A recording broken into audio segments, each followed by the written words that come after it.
पुढचा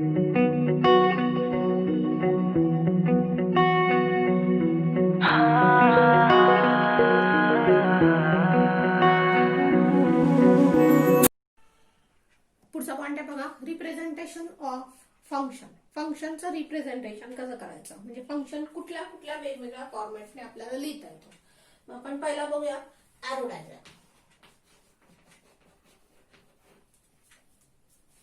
arrow form किंवा याला आपण म्हणणार आहे व्हेन डायग्राम.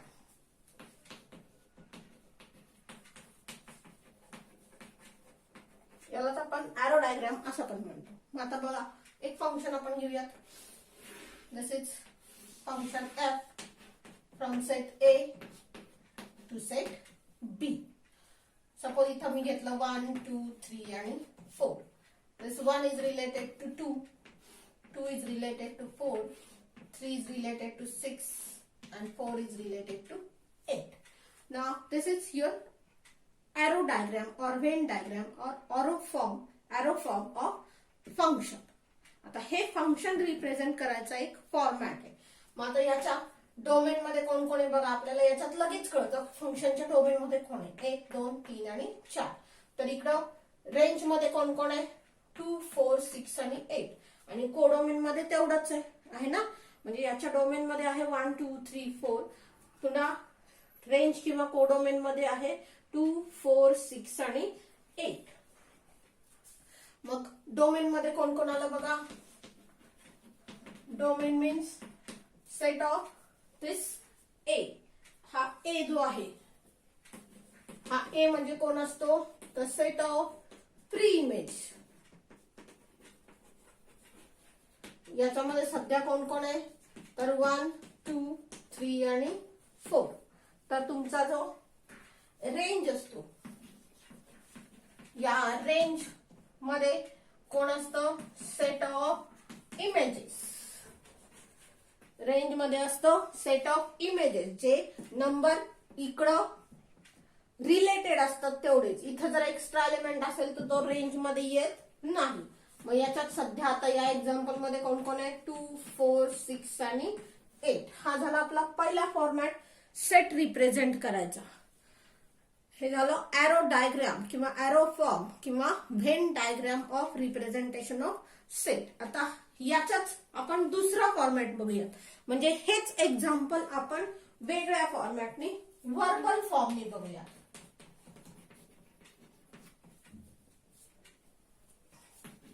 वर्बल फॉर्म म्हणजे काय, तर आपण शब्दात लिहिणार आहे की डोमेन मध्ये कोण आहे, कोडोमेन मध्ये कोण आहे. मग आता बघा, याला आपण म्हणूयात की हे या ज्या एक्सच्या व्हॅल्यूज असतात, या एक्सच्या व्हॅल्यूजला आपण म्हणूयात इनपुट. या एक्स ला आपण काय म्हणणार आता, तर इनपुट. तर वाय म्हणजे काय आलं, तर आउटपुट. मग आता एक्स आणि वाय मध्ये संबंध कसा आहे बघा बरं. इकडं 1 इज रिलेटेड टू 2, इकडं 2 is related to 4. So this 1 and this is 2, this is 2 and this is 4. आपल्याला लगेच कळतंय की याला 2 न मल्टिप्लाय केलं की हे आलं, परत याला 2 न मल्टिप्लाय केलं की हे आलं, परत याला 2 न मल्टिप्लाय केलं की हे आलंय, याला 2 न मल्टिप्लाय केलं की हे आलंय. म्हणजे पहिल्या एक्सच्या व्हॅल्यूला 2 न मल्टिप्लाय केलं की आपल्याला वाय ची व्हॅल्यू मिळते, बरोबर ना. म्हणजे झालं काय बघा, तर output exceeds twice the input. याच्यात काय झालं, तर एक्स ची व्हॅल्यूच्या दुप्पट वाय ची व्हॅल्यू आहे. म्हणजेच काय, तर आउटपुट एक्सिड्स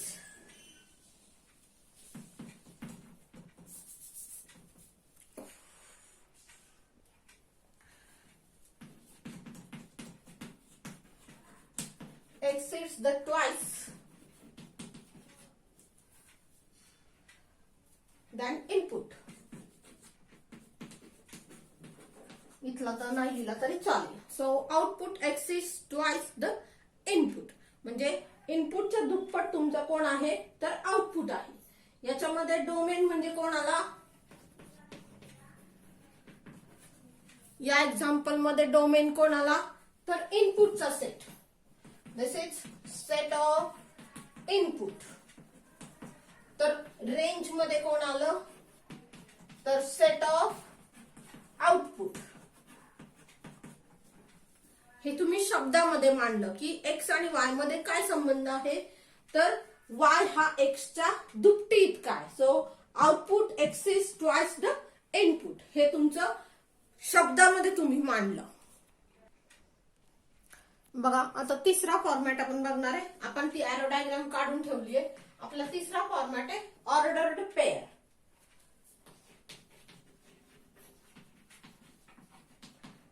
या ऑर्डर पेअर मध्ये आपण सेट लिहिणार आहे. मग आता बघा ऑर्डर पेअर म्हणजे आपण एक्स आणि वाय ची व्हॅल्यू एकत्र लिहिणार. पहिली एंट्री ऑर्डर पेअर मधला पहिली एंट्री एक्स ची असणार, दुसरी एंट्री त्याच्या करस्पॉन्डिंग वाय असणार. मग 1 is related to 2. So first order pair is 1, 2. Then 2 is related to 4. So second order pair is 2, 4. Then third order pair is 3 and 6. And fourth order pair is 4, 8.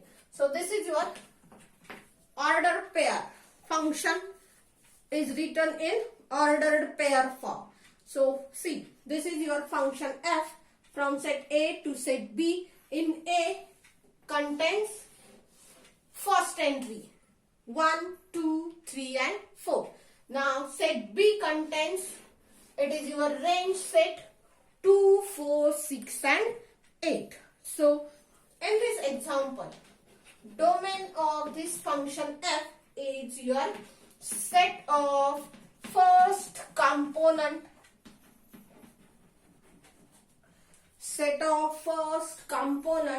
and range is set of second component. So this is domain and range. Domain contains set of first component. This is your first entry elements are in domain and second entry elements are in range. So this is your function f. Now suppose this is one example. This is your relation. Suppose this is relation. This relation is function or not. Now see, 1 is related to 3, 2 is related to 3. So this relation, one here many elements are related to one element. So this is this is many one function. This is many one function. Now in this example, if you write function as 1, 3 and 2, 3, only this one is example. So see, now what happens? Second entry is repeated, correct? Second entry is repeated and this second entry is your range and first entry is your domain, correct? This is function and this function is many one function, but it is not one function. This is not one function. Why? This second entry is repeated. So this 1 and 2 is related to one element. So this is not one function. आता दुसरा example बघा. Suppose आपण असं लिहिलं, this 3 is related to 1 and 2. This is one relation. Now see, this relation is function or not. This relation is function or not. This relation is not function. Why?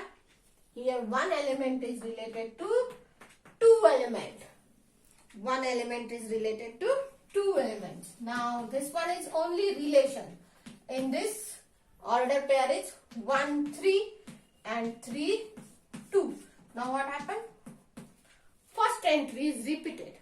Now first entry is repeated. It means this relation is not function. जर first entry repeat झाली तर हे relation function होत नाही. This is not function. हे order pair मध्ये असेल तर तुम्हाला ओळखायला सोपं जातं. If first entry is repeated then this relation is not function. And if second entry is repeated, then what happened? This is function, but it is not one function. हे function होतं पण ते one function होत नाही.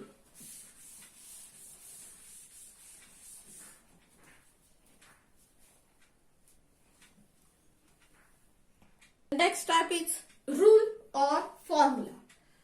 चौथ्या प्रकारे आपण कसं लिहू शकतो, तर त्या फंक्शनचा फॉर्म्युला लिहायचा. म्हणजे एक्सच्या व्हॅल्यूवरून वायची व्हॅल्यू कशी काढली. मग आता बघतो आपण की याची दुप्पट इथं झाली, याची दुप्पट इथं झाली, याची दुप्पट इथं झाली आहे. म्हणजे पहिल्या नंबरची दुप्पट इकडे झाली आहे, बरोबर ना. दुप्पट याचा अर्थ आपण दोन्ही गुणतोय. मग इथला एलिमेंट जर एक्स असेल आणि हा एलिमेंट इकडे वायशी रिलेटेड असेल, तर आपण ह्या वाय काढताना कसा काढणार, तर या नंबरला दोन्ही मल्टिप्लाय करणार आहे आणि इकडेचा नंबर मिळवणार आहे. बघा 4 ला 2 ने मल्टिप्लाय केलं म्हणजे हा 2 कसा मिळवला आपण, तर 1 ला आपण 2 न मल्टिप्लाय केलं. हा 4 कसा मिळवला, या 2 ला आपण पुन्हा 2 न मल्टिप्लाय केलं. हा 6 कसा मिळवला, तर या 3 ला आपण 2 ने मल्टिप्लाय केलं. पुन्हा हा 8 कसा मिळवला, तर 4 ला आपण 2 न मल्टिप्लाय केलं. मग हा y कसा मिळवणार आहे, तर या x ला आपण 2 न मल्टिप्लाय केलं. आणि हे जे काही मिळतंय आपल्याला, याला आपण म्हणणार आहे त्या फंक्शनचा फॉर्म्युला. मग बघा या फंक्शनचा फॉर्म्युला कसा असेल, तर आपण काय म्हटलं होतं, output exceeds twice the input असं म्हटलं होतं ना. आउटपुट आपलं इनपुटच्या ट्वाइस आहे. म्हणजेच काय झालं, तर y equal to F of X equal to 2x हा आपला फंक्शनचा फॉर्म्युला झाला, की ज्याच्यामध्ये आपला x जो आहे, वेर x बिलॉंग्स टू n. सध्या या एक्झाम्पल मध्ये आपण x काय घेतलाय, तर नॅचरल नंबर घेतलाय. 1 is less than equal to x is less than equal to 4 करून या x च्या व्हॅल्यू काय असतील, तर 1, 2, 3 आणि 4 असतील. हे झालं तुमचा फंक्शनचा फॉर्म्युला. पुढचा 5वा टाइप आहे आपला टॅब्युलर फॉर्म. आता या टॅब्युलर फॉर्म मध्ये आपण काय करणार आहे, तर एक्स आणि वाय चा ऑर्डर पेअर जे आपण मगाशी घेतले, त्या ऑर्डर पेअर नुसार आपल्या एक्स आणि वाय च्या टेबल तयार करायचं. म्हणजे इकडे एक्स ची व्हॅल्यू आली, इकडे वाय ची व्हॅल्यू आली. मग आता बघा एक्स ची पहिली व्हॅल्यू आहे 1, दुसरी आहे 2, मग आहे 3, मग आहे 4. म्हणजे हे आपण फक्त टेबल तयार करायचं आहे की एक्स ची व्हॅल्यू काय आहे आणि वाय ची व्हॅल्यू काय. मग आता एक्स ची व्हॅल्यू 1 असेल त्यावेळेस वाय ची आपली व्हॅल्यू आहे 2, एक्स ची व्हॅल्यू 2 असताना वाय ची व्हॅल्यू आहे 4, एक्स ची व्हॅल्यू 3 असताना वाय ची व्हॅल्यू आहे 6 आणि एक्स ची व्हॅल्यू 4 असताना वाय ची व्हॅल्यू आहे 8. हे झालं तुमचा फक्त टॅब्युलर फॉर्म. जे मगाशी आपण ऑर्डर पेअरच्या रूपात लिहिलं, त्यातली फर्स्ट एंट्री म्हणजे एक्स चा कॉलम करायचा आणि सेकंड एंट्री म्हणजे वाय चा कॉलम करायचा. हा झाला तुमचा टॅब्युलर फॉर्म. याच्यामध्ये तुमचा डोमेन कोण दिसणार, डोमेन म्हणजे आल्या एक्स व्हॅल्यूज म्हणजे फर्स्ट एंट्री, आणि रेंज म्हणजे कोण आलं, तर वाय व्हॅल्यूज आल्या म्हणजे तुमची सेकंड एंट्री आली ऑर्डर पेअर मधली. पुढचा टाइप आहे तुमचा ग्राफिकल फॉर्म. आता ग्राफिकल फॉर्म म्हणजे काय, तर या एक्स आणि वाय च्या व्हॅल्यू वरून आपण मगाशी जी ऑर्डर पेअर केली किंवा तुमचा टॅब्युलर फॉर्म केला, त्याच्यावरून पॉइंट कन्सिडर करायचे. मग आता बघा पॉइंट काय काय कन्सिडर होणार आपले, तर पहिला पॉइंट असेल 1, 2 ही ऑर्डर पेअर घेतली. दुसरा पॉइंट झाला 2, 4, नंतर 3, 6 आणि 4, 8 हे आपण ऑर्डर पेअर मध्ये लिहिलं होतं बघा, आठवतंय ना, किंवा टॅब्युलर फॉर्म मध्ये पण लिहिलं होतं. मग याच्यावरून आपण पॉइंट लिहायची. म्हणजे एक एक्स ऍक्सिस काढायचा, एक वाय ऍक्सिस काढायचा. आता एक्स ऍक्सिस वरचे आपले पॉइंट 1, 2, 3 आणि 4 आहेत. तर वाय ऍक्सिस वर 1, 2, 3, 4, 5, 6, 7, 8 असा आहे. मग एक्स ची व्हॅल्यू 1 असताना वाय किती आहे, 2 आहे. म्हणजे आपला पॉइंट इथं आला. हा पॉइंट आहे 1, 2. पुन्हा एक्स ची व्हॅल्यू 2 असताना वाय ची व्हॅल्यू 4 आहे. म्हणजे आपला पॉइंट कुठे येईल बघा, 2 आणि 4 इथं आला साधारण. हा झाला 2, 4. एक्स ची व्हॅल्यू 3 असताना वाय 6 आहे. म्हणजे साधारण इथं आला point. So this is 3, 6 and 4, 8. हा पॉइंट इथं आला. So this is 4, 8. म्हणजे एक्स आणि वाय च्या व्हॅल्यू वरून आपण एक पॉइंट तयार करणार आणि तो फक्त ग्राफ मध्ये दाखवणार. हा आपला एक्स ऍक्सिस आहे, हा ओरिजिन आहे आणि हा आपला वाय ऍक्सिस आहे. असं तुम्ही फक्त ते पॉइंट दाखवायचे. आता आपण 4च पॉइंट घेतले म्हणून ग्राफ मध्ये 4च पॉइंट आले. या आपल्या सगळ्या वेगवेगळ्या मेथड्स आहेत फंक्शनचं रिप्रेझेंटेशन करायचं. आता हे 4च पॉइंट आहेत. याच्यामध्ये आपण जर एक्सच्या व्हॅल्यू अशा इन्फायनाइट घेतल्या तर या एक्सच्या इन्फायनाइट व्हॅल्यू वरून आपल्याला वायच्या पण इन्फायनाइट व्हॅल्यू मिळतील ना. म्हणजे जर या फंक्शनचा ग्राफ काढायचं म्हटलं फॉर एक्झाम्पल तर कदाचित हा ग्राफ आपल्याला असा दिसेल. म्हणजे प्रत्येक एक्स आणि वाय ची ऑर्डर पेअर कन्सिडर केली 1 2 पुन्हा 1.1 मग 2.4 काहीतरी असं जमेल ना आपल्याला काढायला. मग या प्रत्येकाचा एक्स आणि वाय जर घेतला तर आपल्याला असे एक्स वाय इन्फायनाइट मिळतील. आणि ते इन्फायनाइट एक्स वाय जर आपण असे ग्राफ मध्ये काढले तर आपल्याला असा एक कर्व मिळेल, स्ट्रेट लाईन मिळेल, काहीतरी मिळेल. तर हे आपल्याला ग्राफचं रिप्रेझेंटेशन असं करायचंय. हे आपला आरो फॉर्म आहे, हा आपला ऑर्डर पेअर फॉर्म आहे. याचाच फॉर्म्युला आपण काय लिहिला तर y equal to F of X equal to 2x असा आपला फॉर्म्युला झाला. मग हा फॉर्म्युला सुद्धा महत्वाचा असतो कारण याच्यावर आपल्याला एक्झाम्पल पण सोडवायचे असतात. हे फॉर्म्युले तुम्हाला जमले पाहिजेत की एक्सच्या व्हॅल्यूवरून तुम्ही वायची व्हॅल्यू कशी काढली.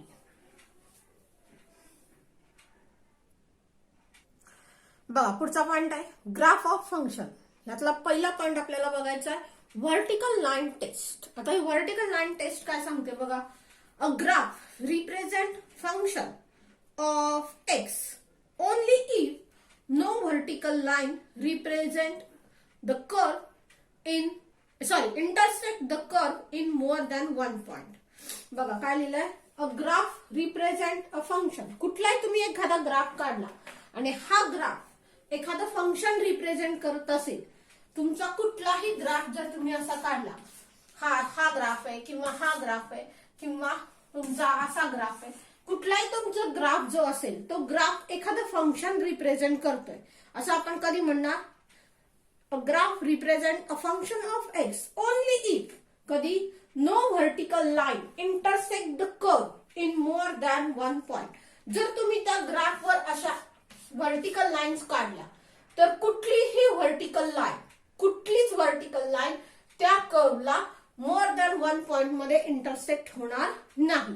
म्हणजे जर तुम्ही अशा व्हर्टिकल लाईन काढल्या तर या व्हर्टिकल लाईन मधली एकही लाईन नो व्हर्टिकल लाईन म्हटलंय एकही लाईन त्या कर्वला एक पेक्षा जास्त पॉइंट मध्ये कट करणार नाही. फॉर एक्झाम्पल बघा आता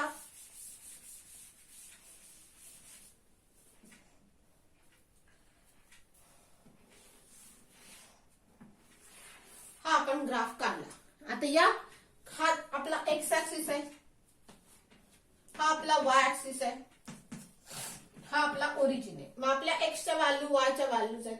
आपण अशा व्हर्टिकल लाईन जर काढायचा प्रयत्न केला तर बघा कितीही व्हर्टिकल लाईन काढल्या तरी या व्हर्टिकल लाईन काय होत आहेत तर या कर्वला एकाच पॉइंट मध्ये कट होत आहेत. बघा ही इथं कट झाली, ही इथं कट झाली, ही इथं कट झाली, ही इथं कट झाली.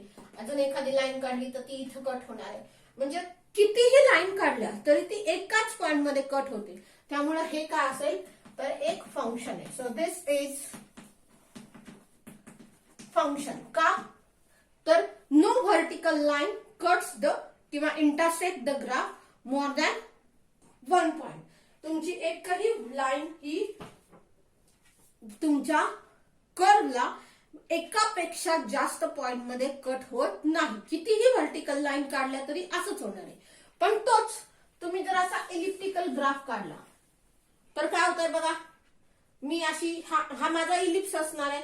मग मी जर अशा व्हर्टिकल लाईन काढल्या काय होतंय प्रत्येक लाईन 2-2 पॉइंट मध्ये कट होती. बरोबर आहे ना. म्हणजे हा जो कर्व आहे हा कर्व काय फंक्शन नाही. So this is not function. हे फंक्शन नाही. का तर तुमच्या व्हर्टिकल लाईन ह्या 2 पॉइंट मध्ये त्या ग्राफला इंटरसेक्ट करताय. इथे काय होत आहे तर व्हर्टिकल लाईन या सगळ्या लाईन या एकाच पॉइंट मध्ये कट होतात. So this is function. This is graph of function and but this is not graph of function. ते फंक्शन नाही पण हे फंक्शन आहे. कुठलंही फंक्शन कुठलाही ग्राफ फंक्शन होण्यासाठी आपण चेक काय करणार तर त्याला अशा काही व्हर्टिकल लाईन काढणार, आणि जर व्हर्टिकल लाईन या एकाच पॉइंट मध्ये इंटरसेक्ट होत असतील, no vertical line intersect the graph more than one point, means all vertical lines intersect the graph only in one point, then this is graph of function. But if your vertical line, only one line also, if there is, you get one line which is intersect the curve in more than one point, means this is intersect the curve in 2 points, then this curve is not function. तर हे curve function represent करणार नाही. म्हणजे vertical line taste ही कोणासाठी आहे, तर function आहे की नाही हे चेक करण्यासाठी आहे. एखादा कर्व जर दिला तर तो ग्राफ हे फंक्शन आहे की नाही हे चेक करण्यासाठी आहे. व्हर्टिकल लाईन टेस्ट ही हे काम करते.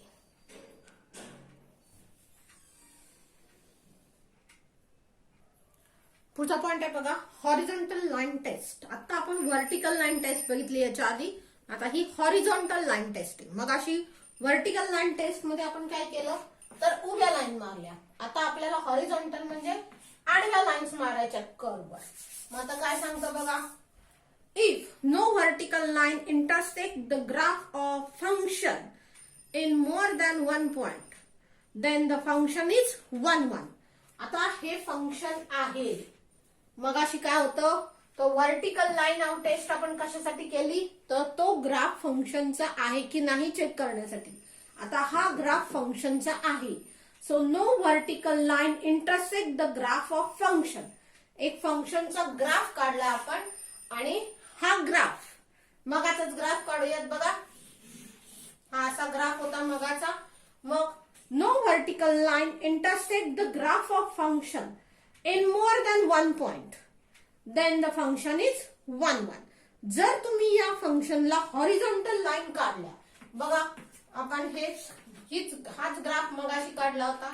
हा आपला y ऍक्सिस होता, हा x ऍक्सिस होता. मग याला हॉरिझॉन्टल लाईन काढायची. मग तुम्ही किती पण काढा, या अशा हॉरिझॉन्टल लाईन जर तुम्ही अशा काढल्या तर काय होतंय बघा बरं. हॉरिझॉन्टल लाईन त्या कर्वला एक पेक्षा जास्त पॉइंट मध्ये इंटरसेक्ट होतात, बरोबर ना. या हॉरिझॉन्टल लाईन एक पेक्षा जास्त पॉइंट मध्ये कट होतात. मग डेफिनेशन काय सांगते, no vertical line intersect more than one point.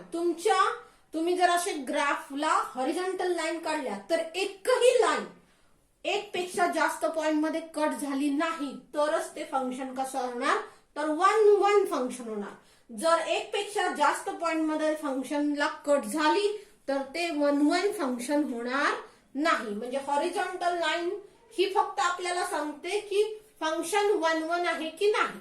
1 1 नसेल तर ते मेनी 1 असणार आहे, बरोबर. मग आता काय होतंय बघा, तर हे फंक्शन कसं झालं, तर 1 1 नाही, कारण 4 5 6 पॉइंट मध्ये आपल्याला दिसतंय की ते कट होतंय.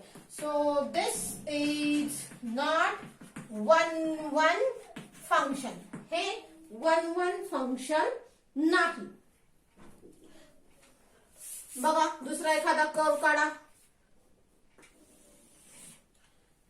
आपण हा साइड कर्व काढला, हा एक्स ऍक्सिस आहे, हा वाय ऍक्सिस आहे आपला. मग काय झालं, याला जर आपण अशा हॉरिझॉन्टल लाईन काढल्या तर आता हॉरिझॉन्टल लाईन एकाच पॉइंट मध्ये कट होते बघा. ही हॉरिझॉन्टल लाईन एकाच पॉइंट मध्ये कट झाली ना. म्हणजे हे काय झालं, तर 1 1 फंक्शन आहे. हे 1 1 फंक्शन आहे. So this is 1 1 function because horizontal line intersect the curve only in one point. In this graph, if you draw horizontal lines, then these horizontal lines intersect the graph more than one point. So this is not 1 1 function. मग 1 1 function horizontal line काय check करते, function 1 1 आहे की नाही. आणि vertical line काय check करते, तर ते फंक्शन आहे की नाही. दोन्ही मध्ये फरक आहे, नीट समजून घ्या. वर्टिकल लाईन सांगते तो ग्राफ फंक्शनचा आहे की नाही. का असं होतं, तर बघा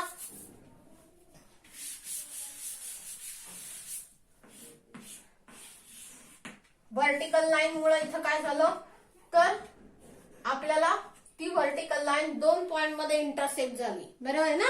म्हणजे एक्स ची ही सपोज एक व्हॅल्यू असेल, हा एक आहे, एक्स ऍक्सिस आहे ना, हा एक आहे, तर वाय सपोज इथं 2 आहे आणि इथं -2 आहे असं समजूयात. तर आपल्याला ग्राफ कसा मिळाला पहा.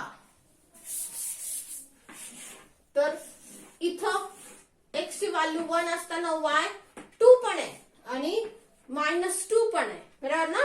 हे ऑर्डर पेअर मध्ये जर हे काढलं तर एक्सच्या एका व्हॅल्यूला वायच्या 2 व्हॅल्यू मिळाल्या आणि असं जर असेल तर हे फंक्शन नसतं. त्यामुळं व्हर्टिकल लाईन आपल्याला सांगते की हे फंक्शन नाही.